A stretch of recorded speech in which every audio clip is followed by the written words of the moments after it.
Saya nggak ada masalah itu. Oke, tapi untuk suasana pemilu Yang penting rakyat. Saya yang penting rakyat. Saya nggak peduli orang. Pasti dia orang yang takut sama saya kan pasti cari semua. Apa sih takutnya dengan saya? Saya ingin menegakkan kebenaran kok mereka takut. Saya ingin hilangkan korupsi mereka takut. Saya hilangkan rakyat saya sejahtera. Saya ingin rakyat saya tidak lapar. Saya ingin tidak ada orang usia 70 tahun masih narik becak. Itu keinginan saya, apa yang ditakuti? Saya nggak takut kok. Saya membela kebenaran. Saya tidak perlu apa-apa lagi. Saya hanya mau bela kebenaran. Saya tidak mau lihat ada orang miskin di Indonesia, itu keinginan saya. Bapak Ibu kalau memilih untuk berantem Pak, masih deg-degan nggak sih Pak? Saya pasrah. Apapun keputusan yang Maha Kuasa. Penyakit bangsa kita yang paling akut akhir-akhir ini adalah kebencian. Ya, ada rasa benci, iri, dengki terhadap program Presiden Prabowo Subianto. Presiden Prabowo Subianto dalam 100 hari ini benar-benar sudah membuktikan kepada publik, kepada masyarakat dan warga Indonesia bahwa ada ketegasan di bidang penindakan pelanggar-pelanggar hukum, misalnya kasus-kasus korupsi, kemudian judi online, dan semua itu teman-teman mesti kita dukung sepenuhnya. Sebagai presiden kita 2024 hingga 2029, kita doakan semoga Presiden Prabowo Subianto diberikan kesehatan, diberikan kemampuan untuk menganalisa berbagai gelagat yang tidak nyaman di Indonesia yang bisa mengganggu stabilitas ekonomi, stabilitas sosial, dan juga lebih-lebih yang bisa mendowngrade sistem pendidikan kita di Indonesia. Nah, semoga teman-teman semuanya bisa berkontribusi juga seperti atau sebagaimana Presiden Prabowo Subianto dalam 100 hari kepemimpinannya. Nah, soal-soal lain biarlah nanti kan ini ada KPK dikabarkan sedang mengalami guncangan, kemudian Polri ini juga sedang membuat sistem baru terhadap tindak pidana korupsi. Oke, bagaimana kelanjutannya kita simak bareng-bareng teman-teman semuanya. Pak Jokowi tanggapannya Pak Prabowo juga mendukung Pak Ahmad Lutfi, gimana Pak Jokowi? Pak Prabowo juga ikut dukung. Ya, pasal 299 Undang-Undang nomor 7 tahun 2017 di situ jelas disampaikan bahwa presiden dan wakil presiden mempunyai hak untuk berkampanye, ya kan? Kita tahu Pak Prabowo itu ketua partai Gerindra, beliau yang merekomendasikan calon-calon yang ada di daerah-daerah. Jadi kalau beliau berkampanye, saya kira sah-sah saja, tetapi ada aturan mainnya. Itu aja. Jadi percaya oleh Prabowo. Makanya di podcast saya itu, Bang, bukan di podcast ya, di TikTok saya itu saya menyampaikan gitu ya, bahwa sesungguhnya memangnya beliau tuh arah nggak tahu ya, bisa saja beliau di-endorse oleh Pak Jokowi, disupport oleh Gibran ke Prabowo gitu. Ya kenapa dia harus berlaku seperti itu gitu ya. Kalau menurut saya, kalau orang Jawa bilang itu tinggal gelanggang colong pelayu itu, udah dapat majikan yang baru, yang lama ya, bye-bye gitu. Nah itu yang akhirnya membuat saya ingin memberikan kritisi, ya, memberikan peringatan kepada beliau bahwa itu tidak baik karena itu membuat kegaduhan. Hari ini kan kita bisa lihat, ini kaum pembenci, kaum yang membenci Prabowo Gibran ini, itu kan selalu membentur-benturkan Prabowo sama Gibran. Ya. Nah, kok dia ikut di situ gitu. Makanya saya langsung protes. Lah, Anda kan bagian yang dipercaya oleh Prabowo, oleh Gibran untuk membackup Prabowo Gibran di kementerian. Artinya di seluruh program Prabowo Gibran itu dia harus backup gitu. Kenapa dia harus bicara satu komando? Dikaitkan dengan itu nggak usah, itu nggak usah menteri. Sebenarnya mahasiswa juga tahu kalau satu komando itu presidennya kan. Iya. Kenapa harus dikaitkan gitu loh Bang ya, satu komando, satu perintah itu dengan satu foto? Menurut saya nggak pas. Dan nggak usah diucapkan lah. Dan tidak etis kalaupun dia tidak mencantumkan foto di mana-mana kan, secara formal ya, di DPR, di kantor-kantor pemerintah, sampai ke tingkat bawah, itu kan selalu foto presiden dengan wakil presiden, itu kan protapnya memang harus ada kan. Kan lucu kalau hanya foto presiden. Betul Bang. Karena yang kepilih kan berdua. Kan pimpinan nasional kita itu 2 orang. Ya, memang ada dalam konstitusi kita mengatur. Seperti Kakak Irma bilang tadi, visi misinya presiden, kemudian keputusan-keputusan presiden dibantu oleh wakil presiden. Dengan intens yang kuat untuk memastikan bahwa kabinet yang akan dia tinggalkan dalam beberapa minggu karena perjalanan ke luar negeri itu harus tetap dimonitor. Jadi dengan mudah kita memahami bahwa masih ada hal yang belum mampu untuk diserahkan pada wakil presiden Pak Gibran, dan itu menunjukkan bahwa kemampuan kabinet ini untuk utuh di dalam paradigma juga belum bisa diandalkan. Jadi kalau semua hal masih harus dikoordinasi oleh presiden, itu artinya presiden sepenuhnya percaya pada kabinet, atau sebaliknya belum begitu percaya kalau kabinet itu ditinggalkan pada wakil presiden. Kan tidak terlihat semacam basa-basi sebetulnya basa-basi kenegaraan yang seharusnya Pak Prabowo meninggalkan itu pada wakil presiden, bahwa koordinasi teknisnya tentu langsung dengan wakil presiden. Tetapi koordinasi teknis pun kelihatannya belum bisa dijalankan oleh, atau belum bisa dikuasai oleh wakil presiden. Jadi masa magang dari wakil presiden pasti masih akan lama itu. Tapi satu hal yang menarik adalah kepastian bahwa selama presiden berada di luar negeri, dia akan buka online, dan keterus terangan Prabowo mengatakan bahwa tidak ada hierarki sebetulnya, karena bersama-sama kabinet ini untuk melayani rakyat. Jadi urgensi melayani rakyat tetap jadi slogan utama dari Presiden Prabowo. Jadi kita selalu ingin kembali pada apa yang jadi pokok pikiran dari Presiden Prabowo itu, yaitu melindungi rakyat. Dan kita bisa hubungkan itu dengan keadaan hari-hari ini, soal penggusuran di Tangerang, soal konflik agraria yang masih ada di banyak provinsi. Dan itu menunjukkan ada hal yang harusnya dilengkapkan di dalam keterangan pers, mungkin oleh menteri-menterinya, bahwa yang dimaksud dengan melindungi rakyat adalah melindungi rakyat dari perampasan tanah, melindungi buruh dari penganiayaan aparat kalau demonstrasi, melindungi mahasiswa dari ancaman pemecatan kalau melakukan kritik. Kan mestinya jelas tuh. Jadi kelihatannya Prabowo ingin memberi semacam sinyal bahwa demi kepentingan rakyat maka tidak boleh ada hal yang menyulitkan kabinet.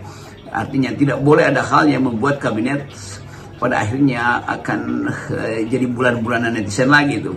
Jadi sekali lagi bagus betul bahwa ada keterangan dari Presiden Prabowo supaya menteri-menteri itu paham bahwa mereka diberi mandat oleh rakyat, dan Presiden Prabowo sendiri mengatakan dia mendapat mandat dari rakyat. Artinya delegasi kebijakan itu harus diwujudkan dalam bentuk tadi ide perlindungan rakyat. Itu kira-kira pesan filosofi dari pidato Presiden Prabowo kemarin. Kalau lihat jadwalnya, walaupun sangat panjang, tapi ini memang cukup padat. Gitu. Ada kunjungan kenegaraan ke 3 negara, China, Amerika, Inggris, dan kemudian juga kunjungan, ini bukan kunjungan ya, ini pertemuan KTT, ini berupa pertemuan APEC di Peru, dan kemudian G20 di Brazil. Bahkan kemudian Presiden Prabowo nyatakan juga nyatanya diundang ini ke G7, negara-negara maju di Kanada. Tapi saya lihat jadwalnya sih masih bulan Juni tahun depan, tahun 2025. Tapi bisa kita pastikan berarti bahwa Pak Prabowo itu akan sangat sering melakukan kunjungan-kunjungan ke luar negeri seperti ini, baik bilateral maupun dalam forum multilateral. Ya tentu semua sifatnya lawatan kenegaraan, tetapi intensinya atau kualitas lawatannya itu pasti ada tekanan yang lebih, ada yang tekanannya lebih politis, ada tekanannya lebih bisnis, ada tekanan yang lebih basa-basi. Tentu saja berkunjung ke G20 atau G7 itu adalah kunjungan yang politis sifatnya, tetapi harus ada yang dihasilkan secara profesional, yaitu penerimaan umum oleh G7 terutama, itu grup negara-negara maju, bahwa Indonesia ada di dalam kemasukakalan ekonomi.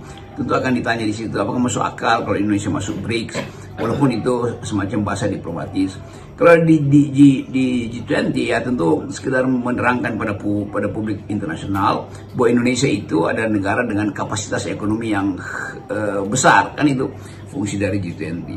Lain kalau berkunjung ke Cina, itu aspek politisnya akan sangat kentara itu, bahwa Indonesia membutuhkan Cina yang tumbuh dengan baik supaya hubungan ekonomi kita makin maju. Sementara kita tahu bahwa Cina akan mengalami tekanan karena Amerika tentu akan mulai untuk merestriksi produk-produk Cina masuk ke Amerika.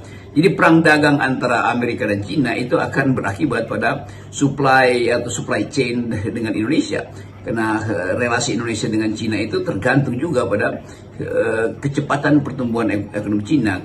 Kalau Cina itu separuh diproteksi atau dipaksa untuk membayar lebih mahal kalau mengekspor barangnya ke Amerika, itu artinya ekonomi Cina tidak akan bertumbuh seperti yang sekarang, dan itu berakibat pada relasi dagang Indonesia dan Cina. Jadi diplomasi ke Cina itu mendua tuh, antara memberi sinyal bahwa Indonesia akan bersama dengan Cina menumbuhkan optimisme pada BRICS, sementara realnya setelah terpilih Donald Trump dan terlihat bahwa kebijakan Donald Trump akan merestriksi produk-produk Cina. Jadi kelihatannya itu soalnya. Nah, kalau dengan Inggris, ya mungkin ada soal yang lebih strategis di dalam upaya untuk meminang investasi ke Indonesia, karena pertemuan dengan Perdana Menteri Inggris tentu itu pertemuan yang sifatnya lebih formal, artinya lebih mungkin dihasilkannya MOU dengan Indonesia. Kan itu yang terbaca atau bisa kita tafsirkan dari keterangan pers Istana tentang kehadiran Pak Prabowo di forum-forum internasional selama 10 atau 2 minggu ke depan. Dengan langsung dikendalikan Presiden Prabowo, nih Wakil Presiden Gibran ini jadinya nganggur dong ya, Bung Rocky. Kan tadinya orang nganggap wah ini kalau Pak Prabowo bepergian seperti ini maka yang berkuasa itu adalah Gibran begitu ya. Tapi karena menterinya itu katanya lapornya ke Menko, dan kalau ada yang urgent langsung ke Pak Prabowo, ya berarti ya ini dia nggak punya peran gitu ya. Menarik ini bagaimana para menteri yang dulu juga menterinya Pak Jokowi, bawaan Pak Jokowi itu memperlakukan Gibran. Karena kesannya dengan tidak diberi peran ini setelah Pak Prabowo pergi, Gibran ini sebagai wakil presiden antara ada dan tiada. Ya, balik ke isu dalam negeri, orang mulai menghitung apa yang akan dilakukan oleh kabinet atau apa yang akan dimintakan persetujuan dari Pak Prabowo ketika dia ada di luar negeri, dan pada saat yang sama ada wakil presiden di dalam negeri. Kan koordinasi ini kan menunjukkan bahwa kepemimpinan Gibran itu ya masih diragukan sebetulnya. Menteri-menteri yang senior apalagi itu, walaupun datang dari atau limpahan dari kementerian bapaknya Gibran, Pak Jokowi, hari ini kebanyakan memang limpahan dari Pak Jokowi, tetapi mereka mulai melihat bahwa kapasitas wakil presiden tentu tidak bisa diandalkan untuk mengatur hal-hal teknis. Jadi kendati menteri-menteri itu mungkin secara basa-basi menganggap bahwa wakil presiden itu seseorang yang juga harus diberi hormat karena menteri-menterinya adalah bekas anak buah bapaknya, tetapi secara teknis bahkan secara teknokratis menteri-menteri itu tahu kapasitasnya Gibran. Kan beda ketika Jokowi yang memimpin kabinet kemarin itu dan ketika Gibran jadi wakil presiden hari ini. Itu mungkin yang bisa kita katakan sebagai kemenduaan kapasitas tuh.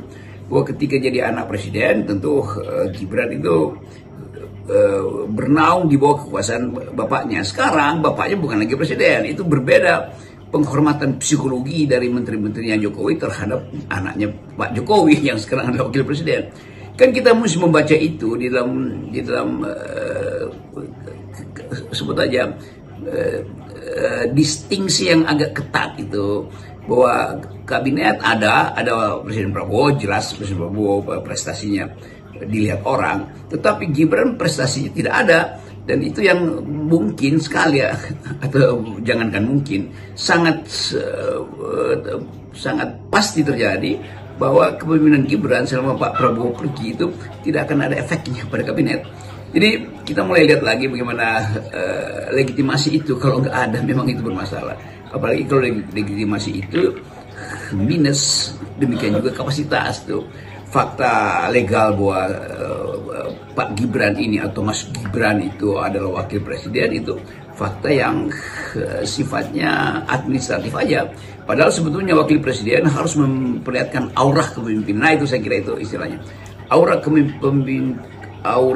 kepemimpinan beliau itu tidak nampak karena tenggelam terlalu jauh di bawah figurnya sang presiden tuh. Demikian juga tenggelam terlalu jauh di bawah kapasitas menteri-menteri yang ada di kabinet.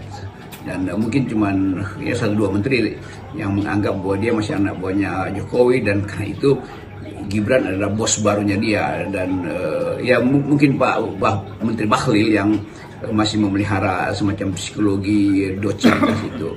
Ya, docilitas artinya menunduk pada Gibran itu. Yang lain saya kira punya mulai timbul kesadaran bahwa iya betul, tetapi di dalam soal teknokrasi tidak mungkin feodalisme itu ditumbuhkan atau dipelihara terus, kecuali tadi bagi Bahlil.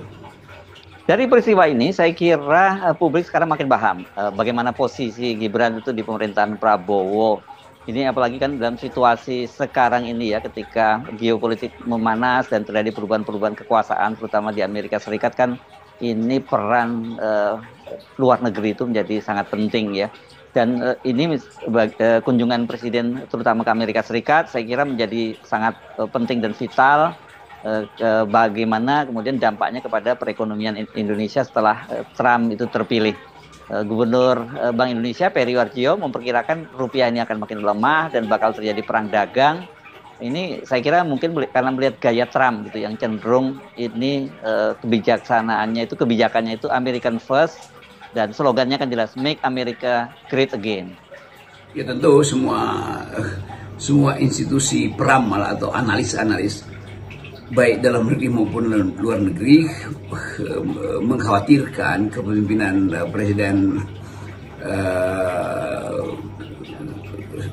Presiden Trump nanti itu akan menghasilkan sistem perekonomian baru.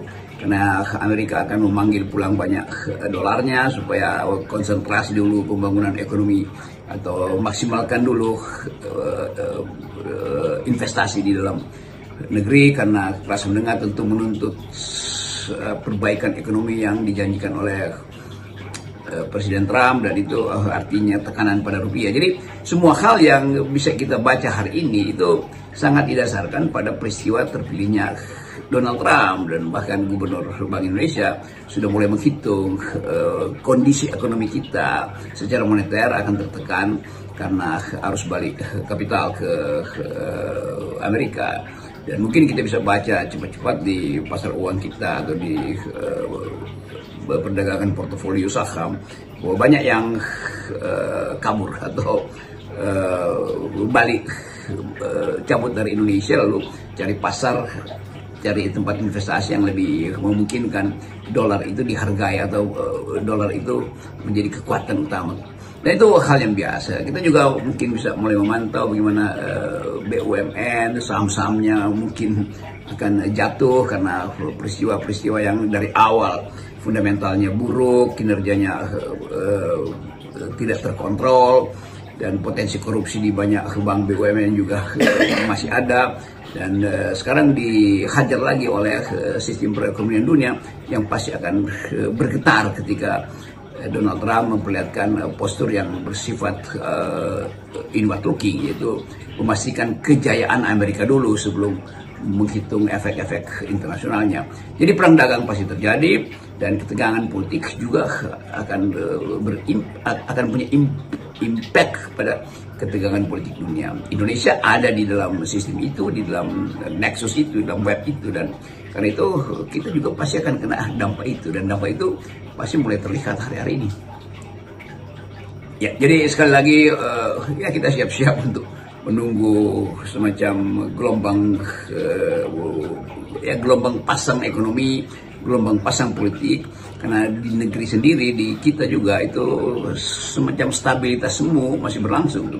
karena soal-soal yang impact dari cawe-cawe Presiden Jokowi, dan sampai sekarang Presiden Jokowi masih terus cawe-cawe, yaitu berupaya jadi juru kampanye di mana-mana, dan terlihat betul bahwa Jokowi tetap ingin punya akses pada politik sambil berharap bahwa Gibran itu bisa tetap diasuh oleh sang ayah. Salam akal sehat. Ya, salam akal sehat. Saya menanggapi yang disampaikan Angga, justru sebaliknya, Anda gagal.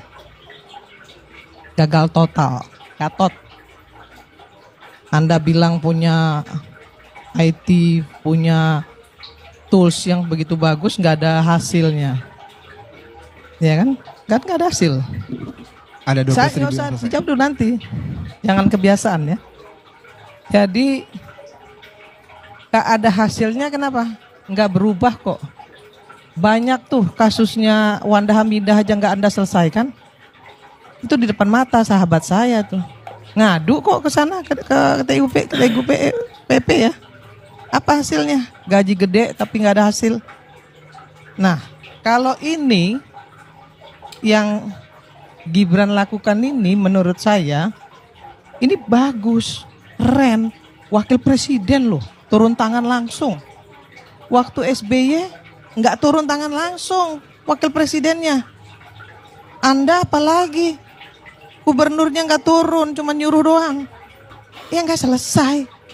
Kan yang memegang otoritas untuk bisa menyelesaikan itu gubernurnya, presidennya, wakil presidennya. Itu orang yang punya otoritas. Kalau ngomong cuma sama cecunguk di bawah, kasih apa namanya, kasih laporan, mau Anda kirim kemana juga nggak bakal selesai.